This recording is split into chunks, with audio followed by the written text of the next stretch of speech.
dati nag-start ako nung bata pa ako, closet cosplay lang. Yung pinakaunang cosplay ko is si Zatanna Zatara sa Okay. Marvel po, opo.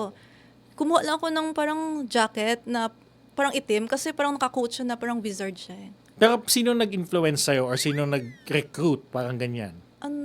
Nanonood po kasi ako dati ng Marvel tsaka Avengers po. Okay? So, dun po. Kasi may Halloween event din dati. Gusto ko lang mag-costume. Ayoko naman na pa-cute-cute lang. Gusto ko Oo. cool. Ayun. Sinong napili mo noong time Zatanna na? Zatara. Okay.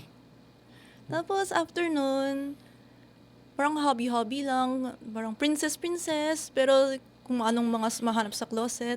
Tapos, nag-start na yung cosplay journey ko after pandemic. 2022. Oo, correct. Oo. Pinakaunang cosplay ko si Ganyu sa Genshin. Genshin Impact, Opo. tama ba? Okay, then? After nun, tuloy-tuloy na. Yung mga damit, I mean yung mga buhok, sa mo to na pagkukuha? Yung mga yan. Binili ko first cosplay ko using own money ko. Ayan.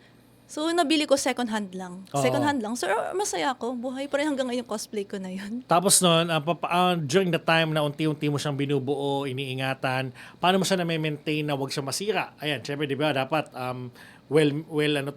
chine-check mo tong mabuti. Hindi pa pwedeng nakasampay lang dyan, okay ka na. Di mo alam, baka inaamag yan pag di mo ginalaw, di ba? Paano yan? Madalas ko po ginagamit si Ganyu dati. Like sa Animazing North. Kasi dati sa North EDSA, parang weekly may event doon sa Animazing North. So, lagi ko sinusunod si Ganyu para masanay din ako na mag-interact, ganun.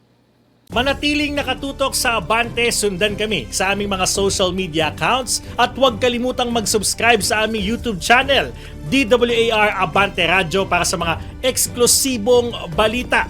Ako po si Jigo Postolero.